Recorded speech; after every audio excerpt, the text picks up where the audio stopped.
This is Vito Kicker here at TransAct Futures, and I'll be showing you how to add the John Carter squeeze to the AT charting software. The squeeze is based on the idea that price compression leads to price expansions. If we can identify these times when a market is cooling, we can be in a position to take advantage of a directional move. The squeeze indicator is built from three components. The first two are Bollinger Bands and Kelter channels. These are what trigger the red and green dots. When the Bollinger Bands and Cayenne go inside the Kelter channel in red, the market is said to be in a squeeze. The dots across the zero line of the squeeze indicator will turn red, signifying this period market compression. Once the Bollinger Bands expand and again move outside the Kelter channel, the dots will turn green, signifying that the squeeze has fired.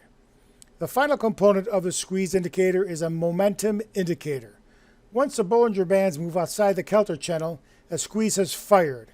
In order to determine the direction of the move, we then look to the momentum. If the angle of the momentum bars are positive, then the squeeze is fired along.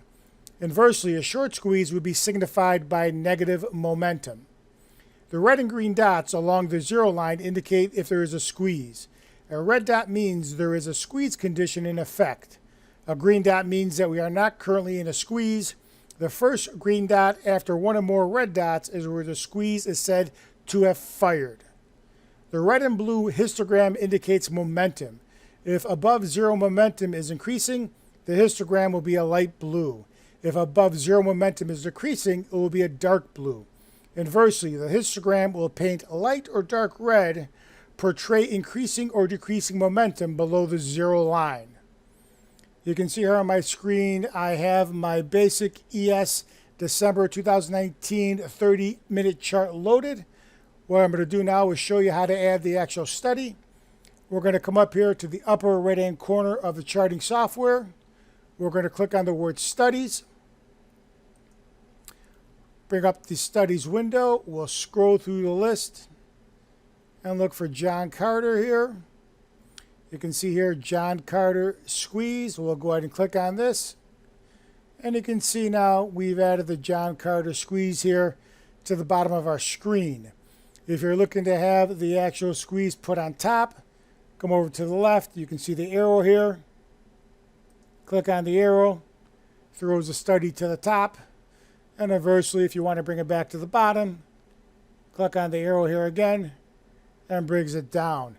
You can see here in the settings cog, we can go ahead and change the standard deviation or the periods on the actual chart, but we're going to leave them on default.